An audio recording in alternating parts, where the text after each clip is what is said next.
Homily 7, Saint John Chrysostom, Homilies on the Gospel of St. Matthew, translated by the Reverend Sir George Prevost, M.A. Homily 7, Matthew 2, 4-10.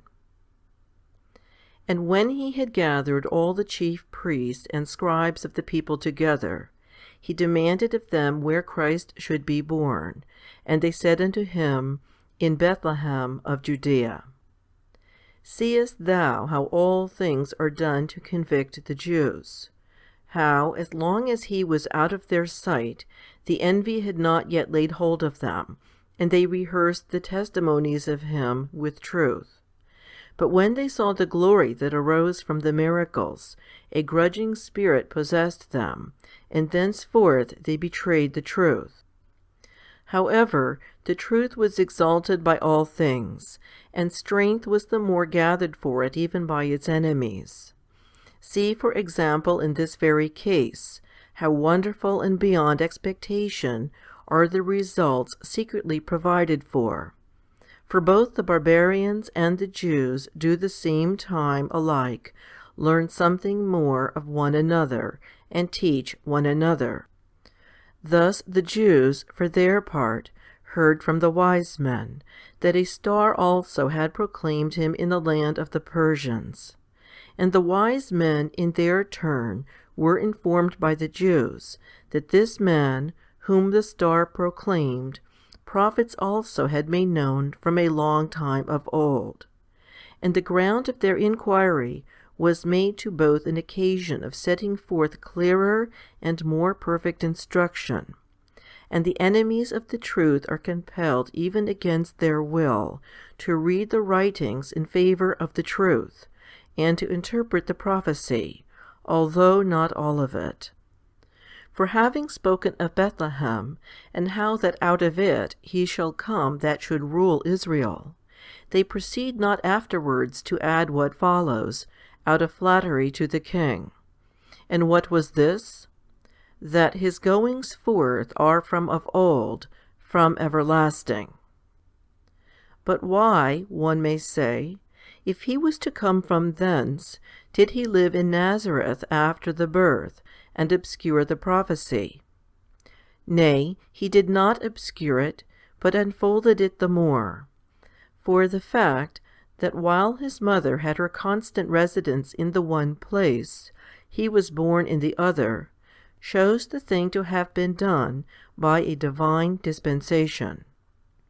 And for this cause, let me add, neither did he remove from thence straightway after his birth, but abode 40 days, giving opportunity to them that were disposed to be inquisitive to examine all things accurately, because there were in truth many things to move them to such an inquiry, at least if they had been disposed to give heed to them.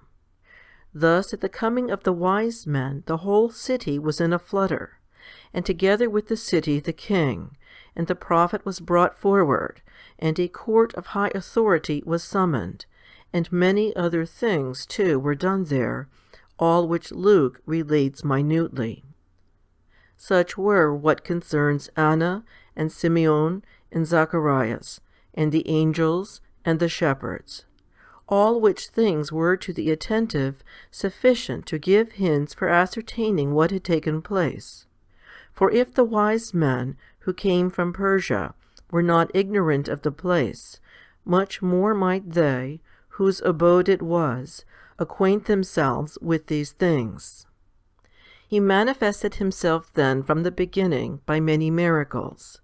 But when they would not see, he hid himself for a while, to be again revealed from another more glorious beginning. For it was no longer the wise men, nor the star, but the Father from above that proclaimed him at the streams of Jordan. And the Spirit likewise came upon him, guiding that voice to the head of him just baptized. And John, with all plainness of speech, cried out everywhere in Judea, till inhabited and waste country alike were filled with that kind of doctrine, and the witness too of the miracles, and earth and sea and the whole creation, uttered in his behalf a distinct voice. But at the time of the birth, just so many things happened as were fitted quietly to mark out him that was come. Thus, in order that the Jews might not say, "We know not when he was born, nor whereabouts," both all these events in which the wise men were concerned were brought about by God's providence, and the rest of the things which we have mentioned, so that they would have no excuse to plead for not having inquired into that which had come to pass. But mark also the exactness of the prophecy. For it does not say, "He will abide in Bethlehem," but "He will come out thence," so that this too is a subject of prophecy, his being simply born there. Some of them, however, being past shame, say that these things were spoken of Zerubbabel. But how can they be right? For surely his goings forth were not from of old, from everlasting. And how can that suit him which is said at the beginning, "Out of thee shall he come forth"? Zerubbabel not having been born in Judea, but in Babylon, whence also he was called Zerubbabel, because he had his origin there. And as many as know the Syrian's language know what I say. And together with what hath been said all the time, also, since these things, is sufficient to establish the testimony. For what saith he? "Thou art not the least among the princes of Judah." And he adds the cause of the preeminence, saying, "Out of thee shall he come." But no one else hath made that place illustrious or eminent, excepting him alone. For example, since that birth, men come from the ends of the earth to see the manger, and the site of the shed. And this the prophet foretold aloud from the first, saying, "Thou art not the least among the princes of Judah," that is, among the heads of tribes, by which expression he comprehended even Jerusalem. But not even so have they given heed, although the advantage passes on to themselves. Yea, and because of this the prophets at the beginning discoursed nowhere so much of his dignity, as touching the benefit which accrued to them by him. For so, when the Virgin was bearing the child, he saith, "Thou shalt call his name Jesus." And he gives the reason, saying, "For he shall save his people from their sins." And the wise men too said not, "Where is the Son of God?" but, "He that is born King of the Jews." And here again it is not affirmed, "Out of thee shall come forth the Son of God," but a governor, that shall feed my people Israel. For it was needful to converse with them at first, setting out in a tone of very exceeding condescension, lest they should be offended, and to preach what related to their salvation in particular, that hereby they might be the rather won over. At any rate, all the testimonies that are first cited, for which it was the season immediately at the time of the birth, say nothing great nor lofty concerning him, nor such as those subsequent to the manifestation of the miracles, for these discourse more distinctly concerning his dignity. For instance, when after many miracles children were singing hymns unto him, hear what saith the prophet, "Out of the mouth of babes and sucklings thou hast perfected praise." And again, "I will consider the heavens, the works of thy fingers," which signifies him to be maker of the universe. And the testimony too, which was produced after the ascension, manifest his equality with the Father, thus saying, "The Lord said unto my Lord, Sit thou on my right hand." And Isaiah too saith, "He that riseth up to rule over the Gentiles, in him shall the Gentiles trust." But how saith he that Bethlehem is not the least among the princes of Judah? For not in Palestine alone, but in the whole world, the village hath become conspicuous.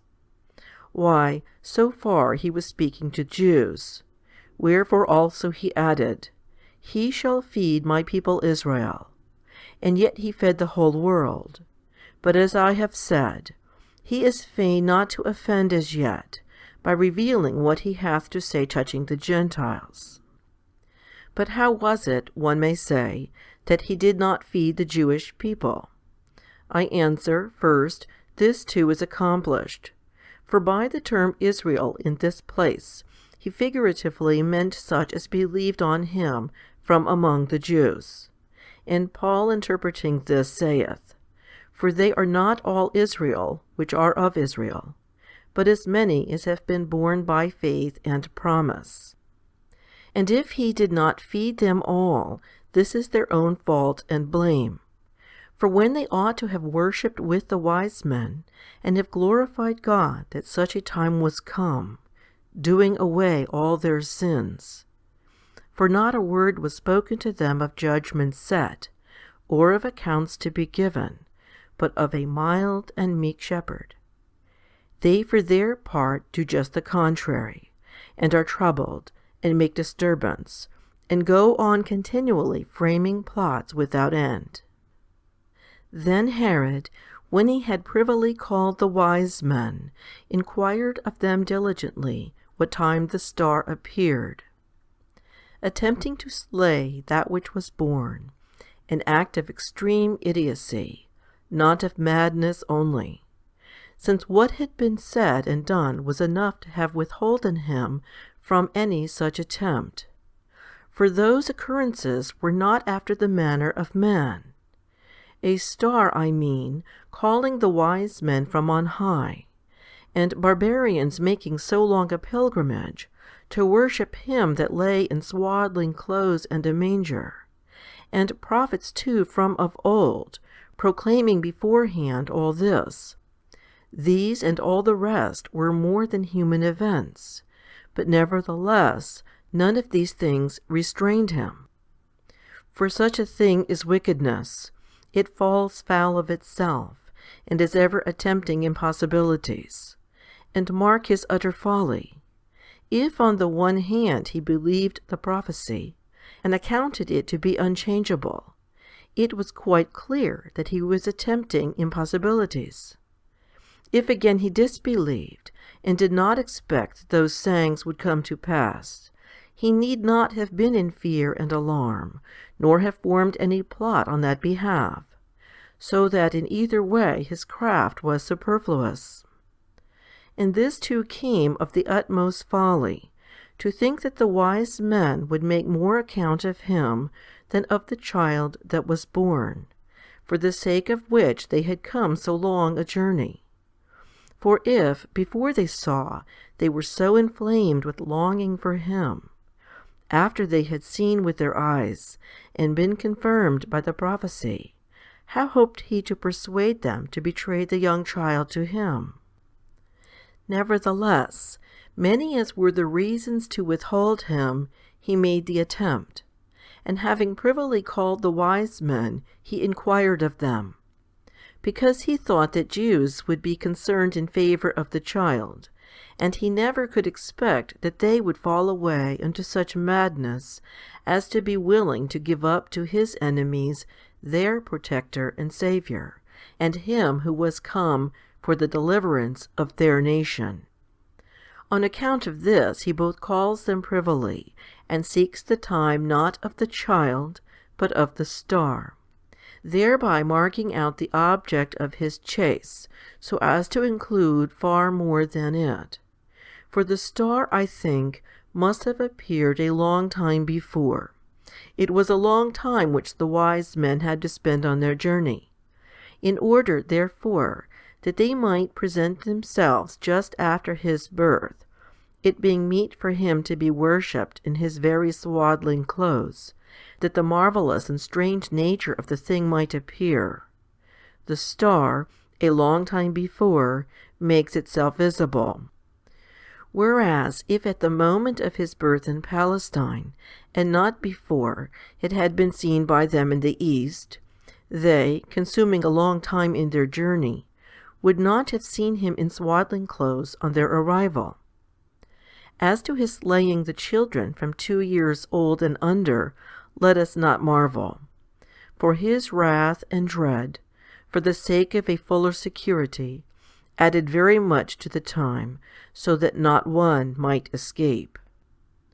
Having therefore called them, he saith, Go and search diligently for the young child, and when ye have found him, bring me word again, that I may come and worship him also.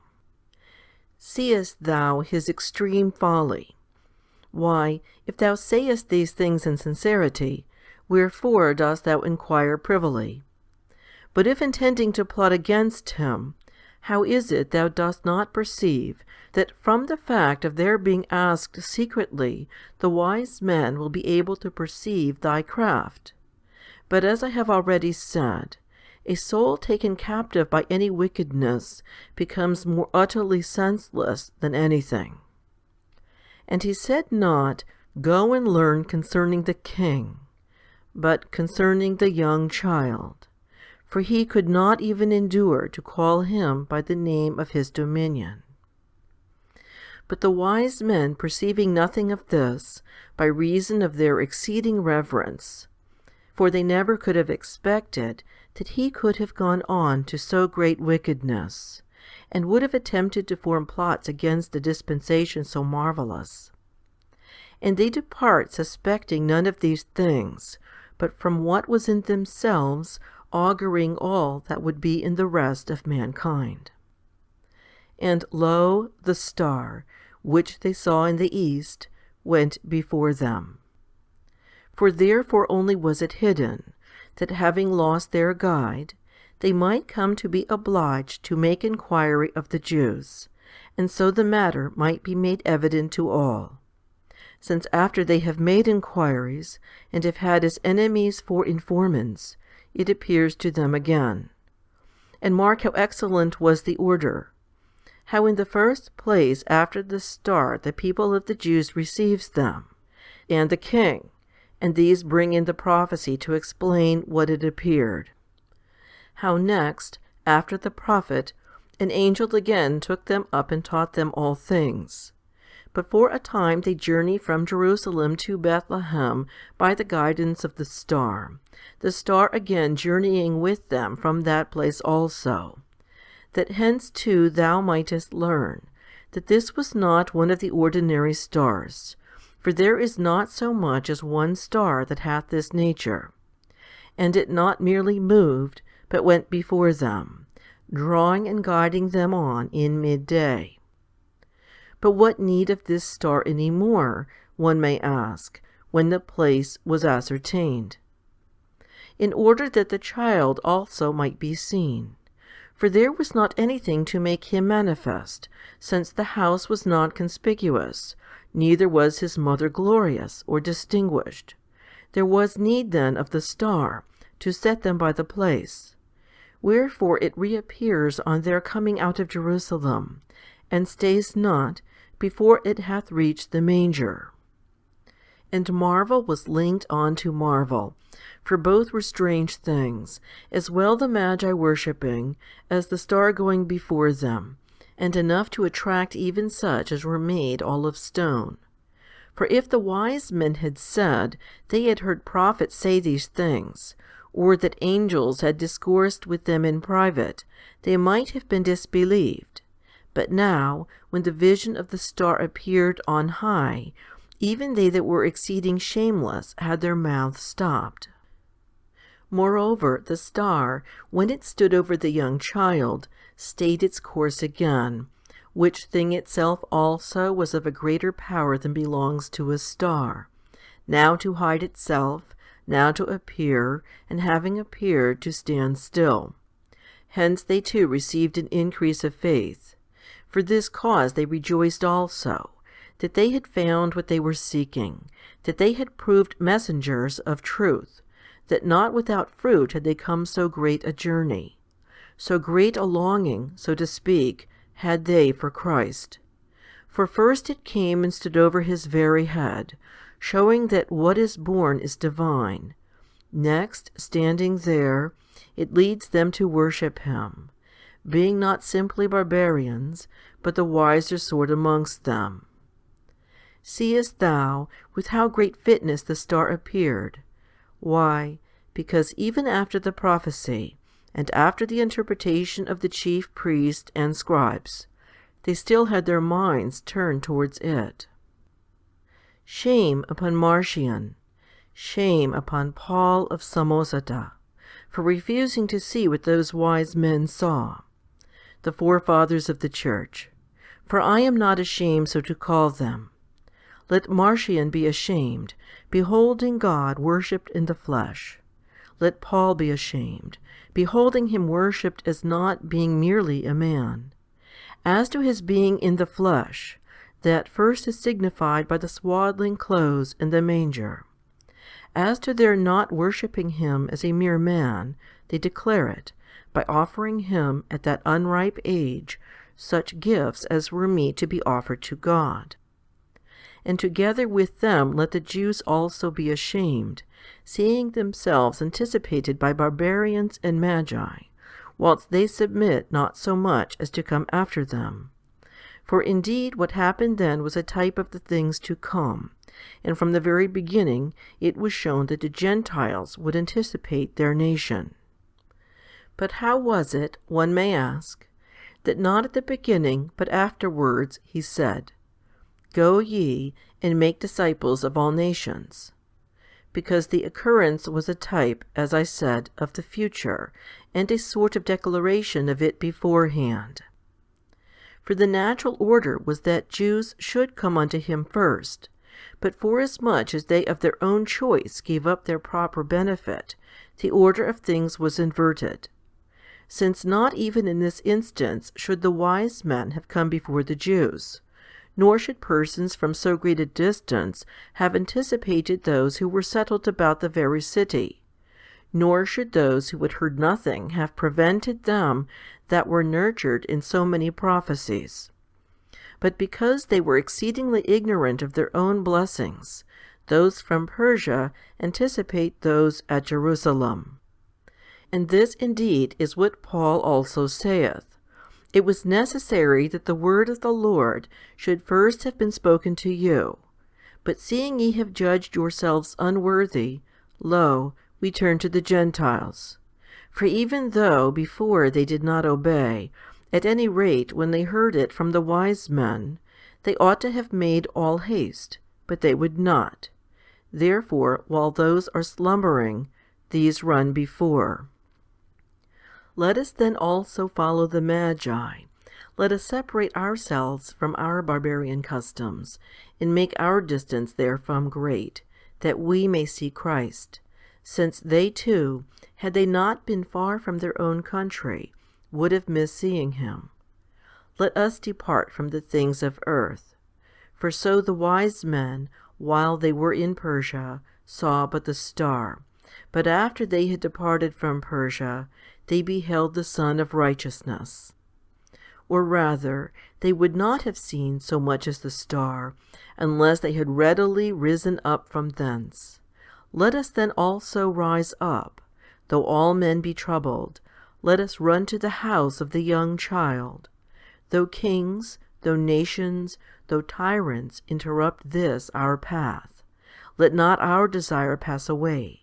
For so shall we thoroughly repel all the dangers that beset us. Since these two, except they had seen the young child, would not have escaped their danger from the king. Before seeing the young child, fears and dangers and troubles pressed upon them from every side.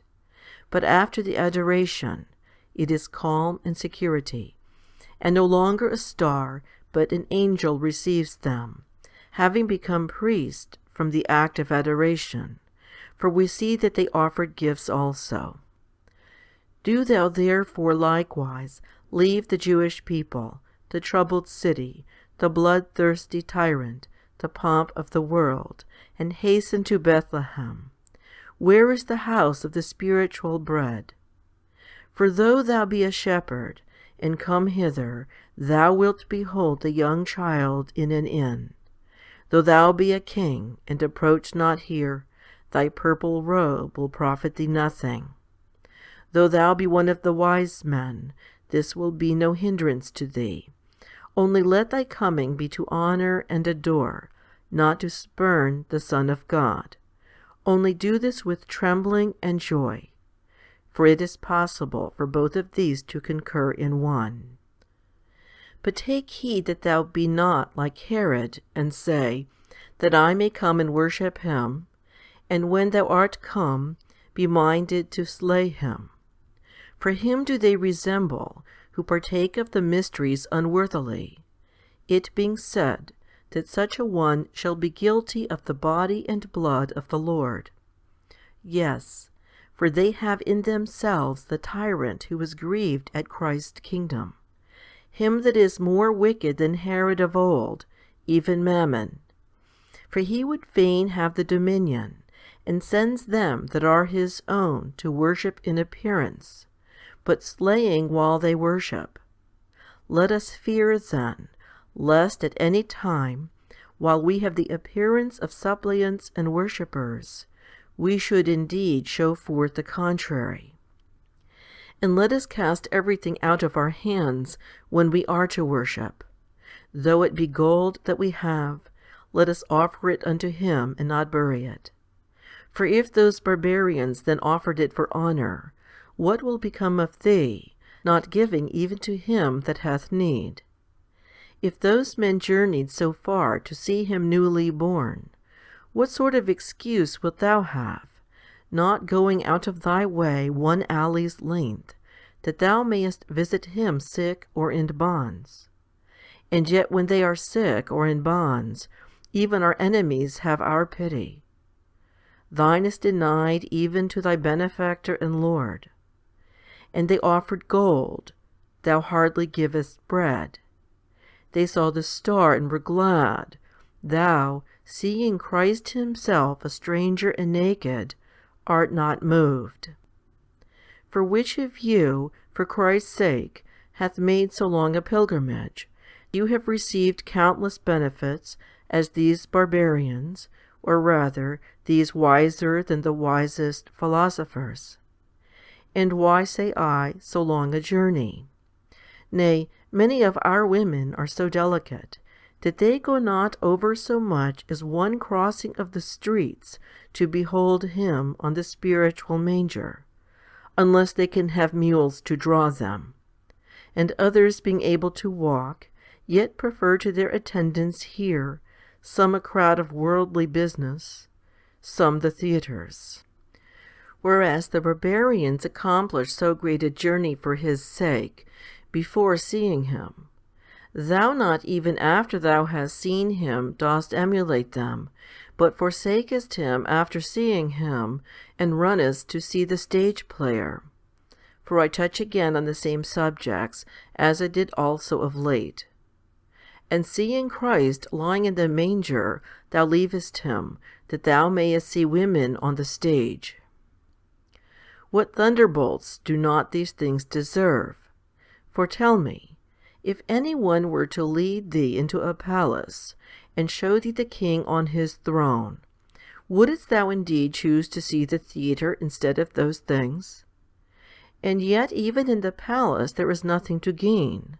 But here a spiritual well of fire gushes up out of this table. And thou leavest this, and runnest down to the theatre, to see women swimming, and nature put to open dishonour, leaving Christ sitting by the well? Yes, for now, as of old, he sits down by the well, not discoursing to a Samaritan woman, but to a whole city, or perchance now too with a Samaritan woman only. For neither now is any one with him, but some with their bodies only, and some not even with these. But nevertheless he retires not, but remains, and asks of us to drink, not water, but holiness. For his holy things he gives unto the holy. For it is not water that he gives us from this fountain, but living blood. And it is indeed a symbol of death, but it is become the cause of life. But thou, leaving the fountain of blood, the awful cup, goest thy way unto the fountain of the devil, to see a harlot swim, and to suffer shipwreck of the soul. For that water is a sea of lasciviousness, not drowning bodies, but working shipwreck of souls. And whereas she swims with naked body, thou beholding, art sunk into the deep of lasciviousness.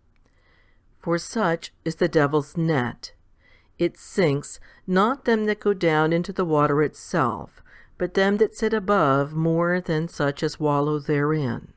And it chokes them more grievously than Pharaoh, who was of old sunk in the sea with his horses and his chariots. And if souls could but be seen, I could show you many floating on these waters, like the bodies of the Egyptians at that time. But what is still more grievous is this, that they even call such utter destruction a delight, and they term the sea of perdition a channel for a pleasure voyage. Yet surely one might easier pass over in safety the Aegean or the Tuscan Sea than this spectacle. For in the first place, though a whole night the devil preoccupies their souls with the expectation of it, then, having shown them the expected object, he binds them at once and makes them captives. For think not, because thou hast not been joined unto the harlot, thou art clean from the sin. For in the purpose of thine heart thou hast done it all. Since if thou be taken by lust, thou hast kindled the flame up higher.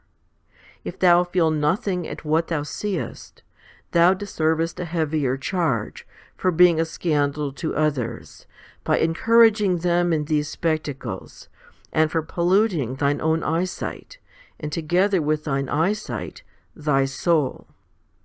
However, not merely to find fault, come let us devise a mode of correction too. What then will the mode be? I would commit you to your own wives, that they may instruct you. It is true, according to Paul's law, you ought to be the teachers. But since that order is reversed by sin, and the body has come to be above, and the head beneath, let us even take this way. But if thou art ashamed to have a woman for thy teacher, fly from sin, and thou wilt quickly be able to mount up on the throne which God hath given thee. Since so long as thou sinnest, the Scripture sends thee not to a woman only, but even to things irrational, and those of the viler sort. Yea, it is not ashamed to send thee who art honoured with reason, as a disciple to the end. Plainly, this is no charge against the Scripture, but against them that so betray their own nobility of race. This then we will do likewise, and for the present we will commit thee to thy wife. But if thou despise her, we will send thee away to the school of the very brutes, and will point out to thee how many birds, fishes, four-footed beasts, and creeping things are found more honourable and chaster than thou. If now thou art ashamed, and dost blush at the comparison, mount up to thine own nobility, and fly the sea of hell, and the flood of fire. I mean the pool in the theatre. For this pool introduces to that sea, and kindles that abyss of flame.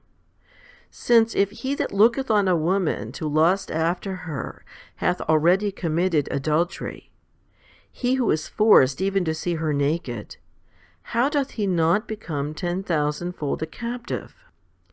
The flood in the days of Noah did not so utterly destroy the race of men as these swimming women drown all that are there with great disgrace.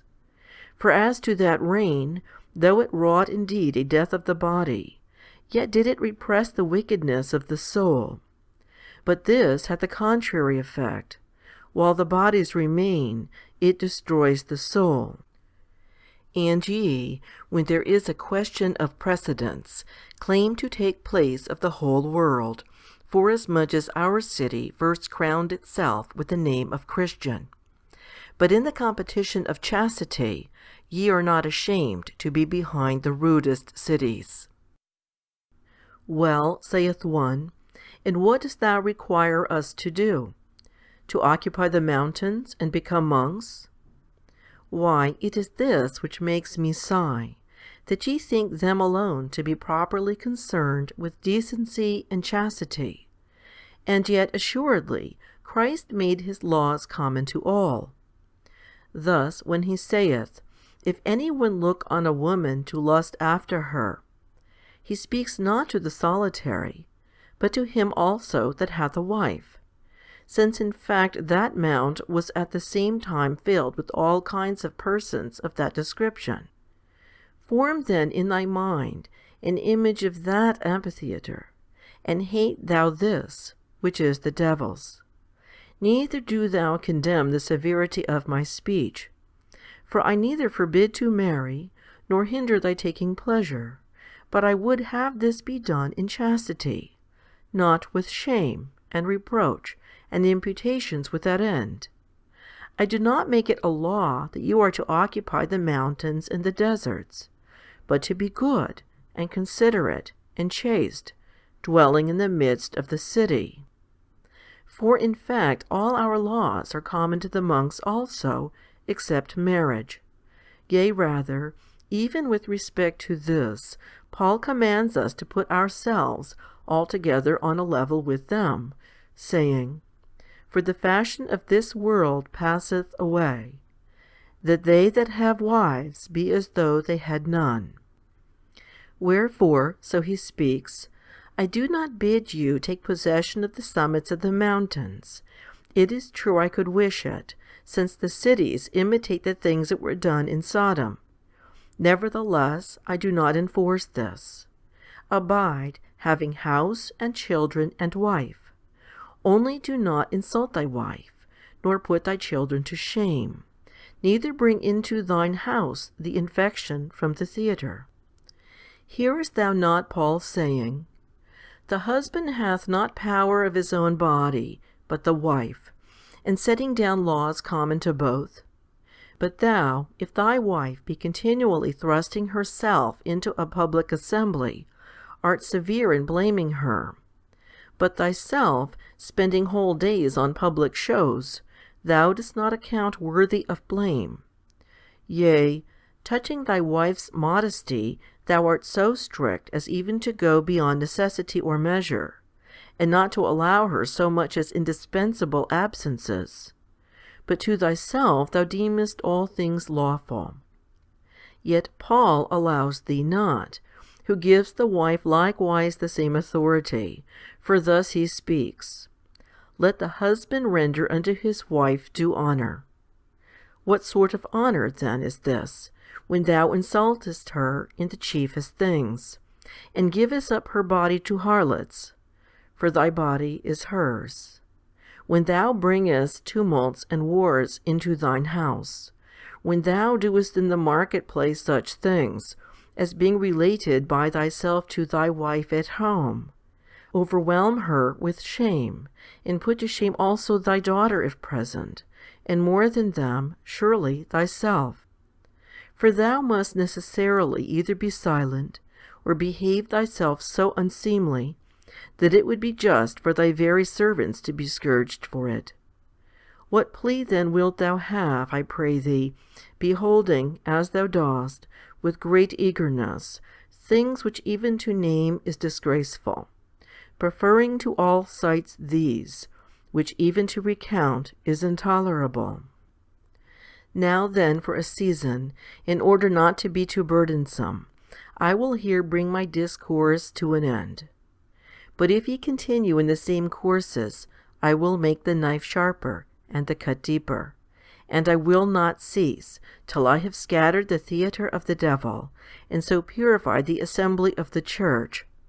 For in this way we shall both be delivered from the present disgrace, and shall reap the fruit of the life to come, by the grace and love towards man of our Lord Jesus Christ, to whom be glory and might for ever and ever. Amen. End of Homily 7.